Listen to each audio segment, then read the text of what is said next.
খুবই মজাদার white pasta বাচ্চা থেকে শুরু করে সবাই খুব পছন্দ করবে। আমি যেভাবে রান্না করেছি এভাবে যদি রান্না করতে পারেন খুব ভালো লাগবে। তো শুরু করলাম। তো ১ম এই আমি পাস্তাটাকে একটু সিদ্ধ করে নিয়েছি একটু সয়াবিন তেল আর একটু লবণ দিয়ে সিদ্ধ করে আমি ঠান্ডা পানির মধ্যে মানে একদম কলের যে পানিটা সেটা দিয়ে ওয়াশ করে নিচ্ছি নয়তোবা আটকে যাবে।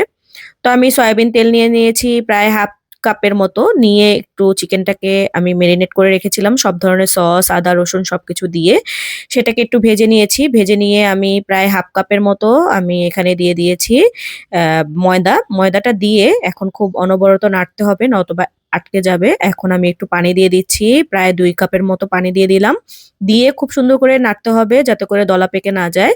আমি প্রায় হাফ কাপ না সরি এখানে আমি প্রায় হাফ লিটারের মতো দুধ দিয়ে দিয়েছি জাল করা। সেটাকে আমি ১ পোয়ার মতো করে নিয়েছি। ২৫০ গ্রামের মতো করে নিয়েছি জাল দিয়ে। তারপর এখানে দিয়ে দিলাম শুকনা মরিচ একটু আধা ভাঙ্গা করা আর দিয়ে দিয়েছি গোলমরিচ আধা ভাঙ্গা করা ১ চামচ করে। আর দিয়ে দিয়েছি যে পাস্তার যে মসলাটা থাকে সেটা ২ প্যাকেট দিয়ে দিয়েছি। দিয়ে পাস্তাটা দিয়ে দিলাম। আমি কোন রকম সস দেইনি কারণ আমি চিকেনটাতে সব ধরনের সস দিয়েই মেরিনেশন করে রেখেছিলাম। তো দিয়ে আমি এখন মোজ্জারেলা চিজ ফ্রিজ থেকে বের করে আমি দিয়ে দিচ্ছি যাতে করে খেতে খুব ভালো লাগবে। আর যদি নাও থাকে তাতেও খুব ভালো লাগে। যারা পছন্দ করে তারা দিবেন আর যারা পছন্দ করেন না তারা দিবেন না। তো এভাবে করে সসটা মানে আপনারা যদি পাস্তাটা রান্না করতে পারেন সবকিছু দিয়ে তো খেতে দারুণ হয়। তো সবাই ট্রাই করবেন।